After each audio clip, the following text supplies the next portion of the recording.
So X-Men 97, a show that is being billed to be the sequel series for the original X-Men cartoon as it aired in the 90s. And as such, it's taking place in 1997. The show is currently airing on Disney Plus, and of course, some people are finding other ways to watch it, but of course, we won't talk about that. That being said, the posters and everything, they're trying to bring back that feeling of Jim Lee's poster with X-Men 97 here.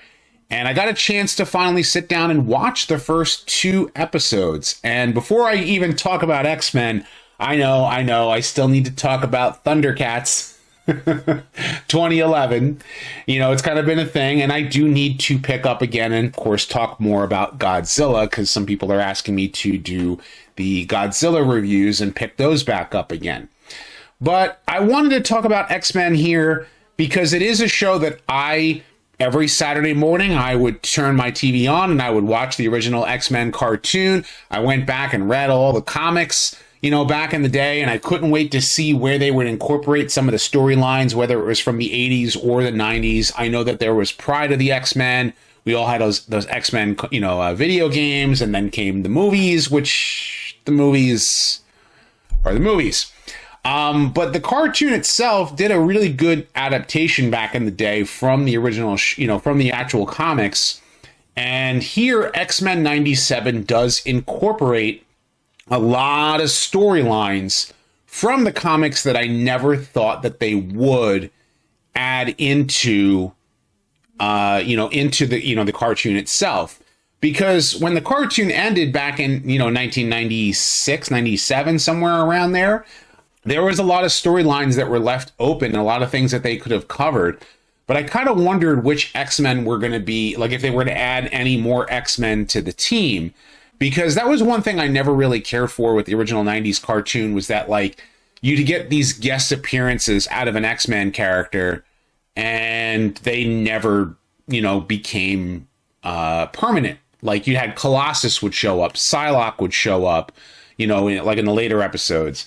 Bishop would have a, guest appearance, but would never be a permanent member of the team. Well, now Bishop is a permanent member, and they've changed Morph up a little bit, changing him from his original appearance as he showed up in the cartoon to a more androgynous looking, character, kind of based on his exiles, and also incorporating some of the another character named Changeling and trying to bring those two characters together.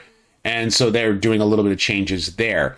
The other thing with the design for the characters is that the X-Men themselves, like the actual male characters, look fine. The female characters do have a very, it feels like a lot of their detail, like when you look at like Cyclops here, just in this poster, and you look at Bishop, you look at Beast, you can see and Wolverine, you can see all the muscle definition. But a lot of that muscle definition that would normally be there in Storm and Rogue, and kind of with Jean Grey, I can kind of see not being like, like Rogue and Storm are usually a little bit more fit than Jean Grey. Like a lot of that detailing is missing out of the characters, out of the character models. And the other thing I want to bring up here is like, okay, Cyclops looks great with shading, but then when you look at Storm, she does have some of that black lines, which are great. But then you look at Magneto. Now, Magneto is using an outfit from the comics, so this is something that you are seeing here. Rogue, on the other hand, she seems like she's missing some detailing in a lot of places, and it's just, you're not really seeing it out of this particular still image, but it is noticeable. And the other thing I did pick up on was how the lines that are drawn are a thicker black line, whereas the original show, they were much thinner because it was all pencil drawn and then inked over, because back then everything was hand-drawn animation. This is computer-generated animation. They are definitely using puppets to draw the, to actually rig, the models, and they're using those models and then drawing over it. I think they're using hand-drawn animation over rigging.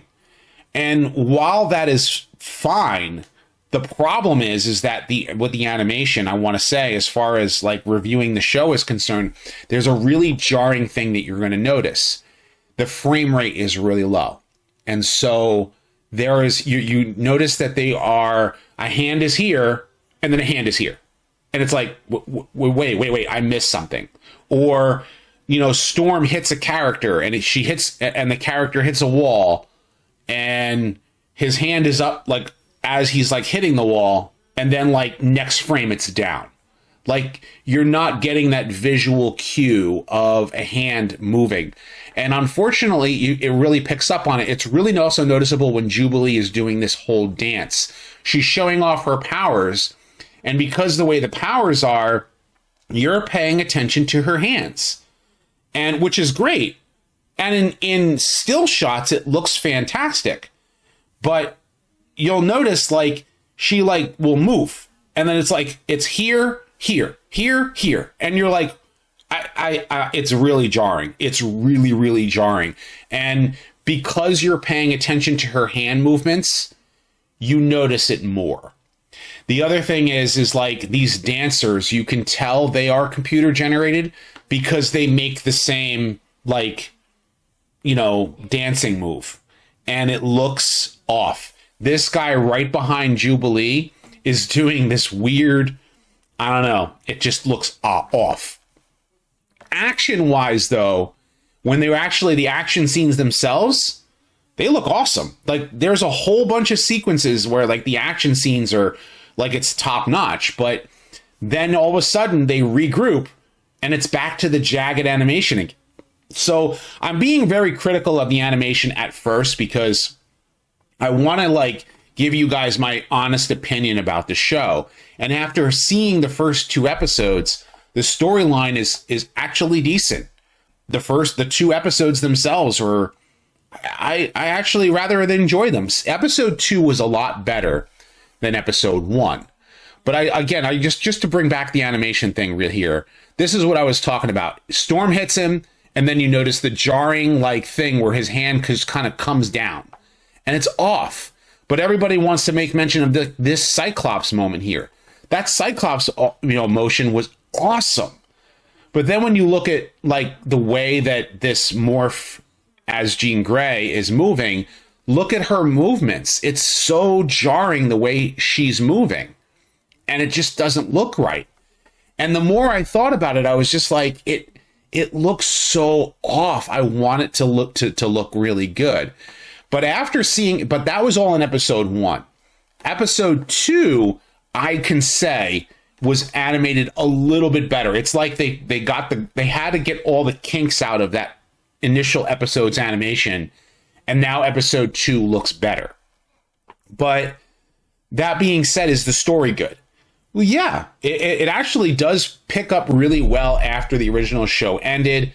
It feels like a natural continuation of where the original show left off. They actually give Cyclops a good story moment.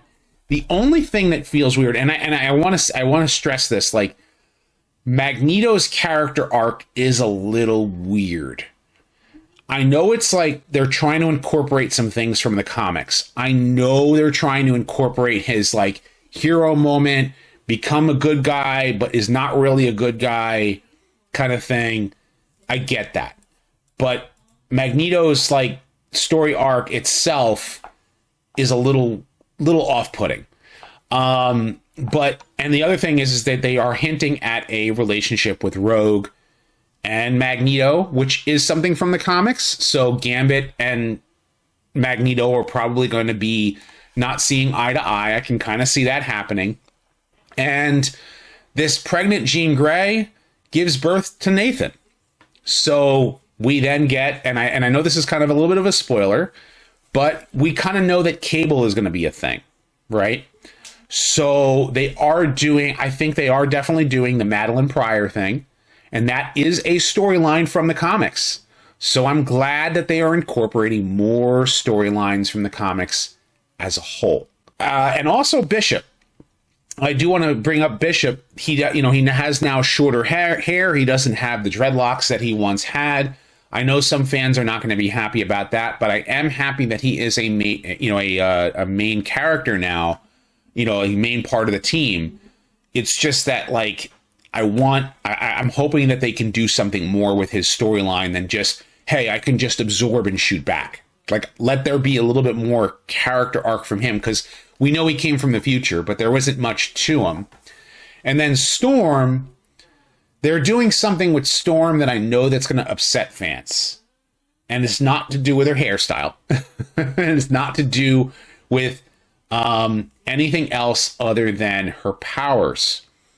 And I'm hoping that if they are incorporating the storyline that I think that they're going with, that they pull it off well.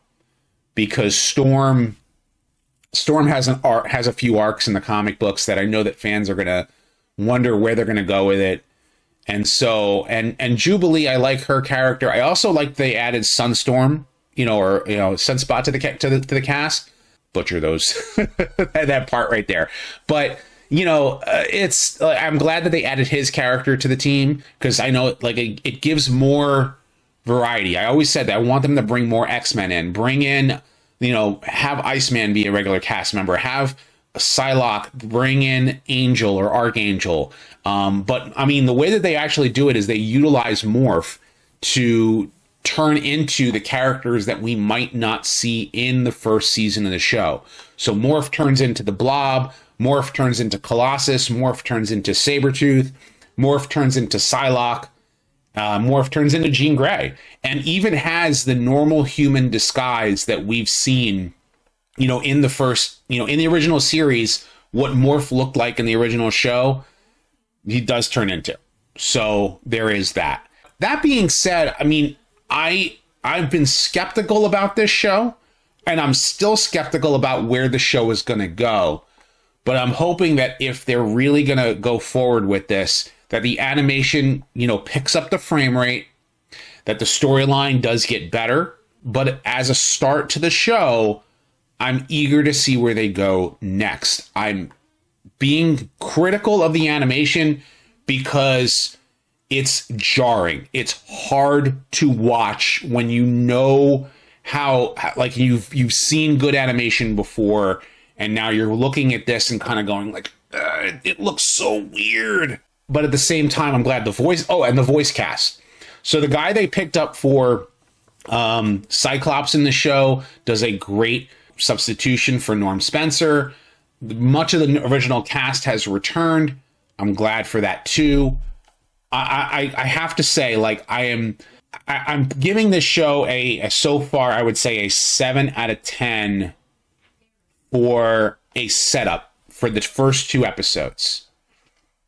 But I think animation was like really brought it down. I can even like say that it was the animation really brings the show down. Even if it looks good in still shots, just looking at still shots, it looks good. Oh, another thing, they even did the original X-Men animated intro, but they added the characters that are now on the show as well. And they also incorporate scenes in the intro that you're going to pick up on. So in both, each episode, I noticed each had like a little bit of a different intro in there. So those are little Easter eggs that you'll see. A lot of Easter eggs from the original show. So I'm like I said, I'm trying to give you guys like a more of a grounded approach, because I know you guys want me to like really dig in like I did with Thundercats Roar. Thundercats Roar deserved it though. This show is at least trying to be a good continuation. It's just the animation is really pulling it down for me. And, it has really good action sequences, but really jarring. Like, notice when they breathe, like right after Wolverine and Beast kind of like leave, like during the battle with the Sentinels, like you'll notice that they all regroup and all of a sudden they start breathing and they're just like, it's really jerky. Those are moments that you'll just notice and you can't unsee it. So I'm being very, very critical of that, because I want to see the animators go back and maybe fix the show. I know they're not going to be able to fix it before it airs, because it's probably already done at this point. But maybe if they can start fixing it for later, because they already are going to do a season 2. But maybe if they can fix it for later episodes, because episode 2 was animated better than episode 1. So with that said, I want to know what you guys think. Did you watch X-Men 97 yet?